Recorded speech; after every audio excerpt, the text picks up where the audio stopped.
Good morning, RMS Colby College, University of Texas, and Ms. Lutz's class. This is Ms. Studer with your Red Fox Report. So, I kind of alluded in my last report to some logging being done. Now, I kind of feel mixed about this because, of course, I love these woods and I roam in them all the time, but I don't own any of this land, and people can do what they want to with their land. And this person has decided that they're going to log. And so you can see, look at that. They started making a logging road through here. They started making a logging road through here, and they're cutting up the trees and laying them aside and driving over the others. That's okay. Change is good.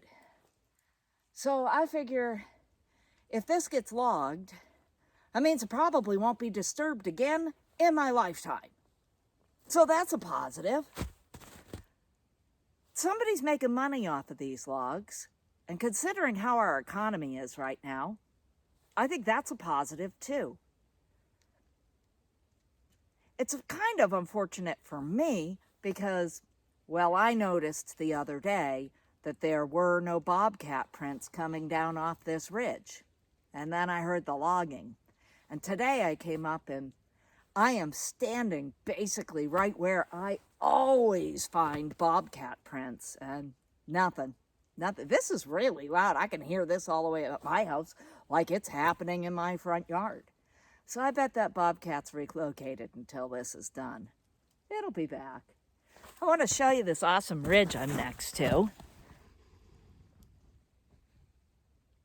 Look at that.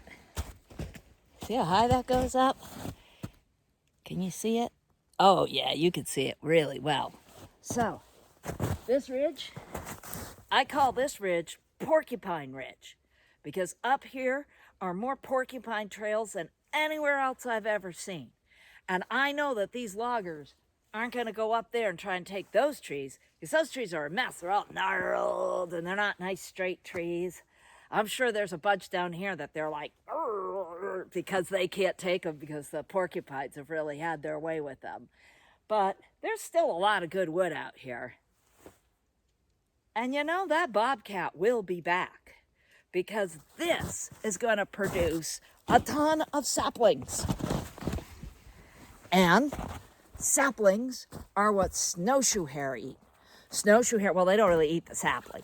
They eat the bark around it, and they're really not very good at it, so you can see where their teeth have dug into the wood and stuff. I'm going to show you some of that sign eventually when I find it.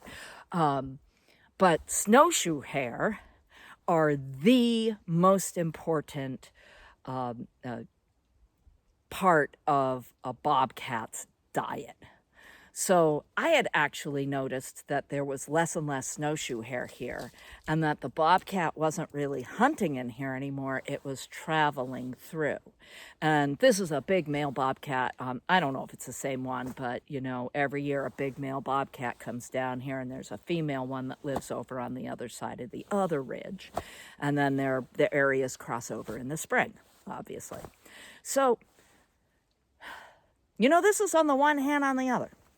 On the one hand, you might look at this and say, it's wrecked. On the other, you might say, it has been changed.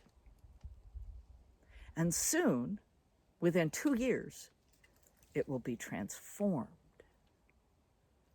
I look forward to that. And I'll look forward to the winter of the noise up here, but I am really interested in what they're going to take and what it will look like when it's finished. Because I kind of hang out here and I'm interested. But I'm not afraid of it. And that's the thing. I've learned not to be afraid of change. I've learned that sometimes change makes you cautious. And I've learned not everything is in your favor, but it often brings unexpected gifts and delights and helps you learn. What's wrong with that? Sounds like it's a multifaceted deal to me. And you can't prevent it, so you might as well go with it. So I just sort of held that into your mind today. Change. It can bring you good stuff. It's a little hard. If you wait long enough, it might even be transformative. One never knows. That's the beauty of it. This is Ms. Studer with your Red Fox Report.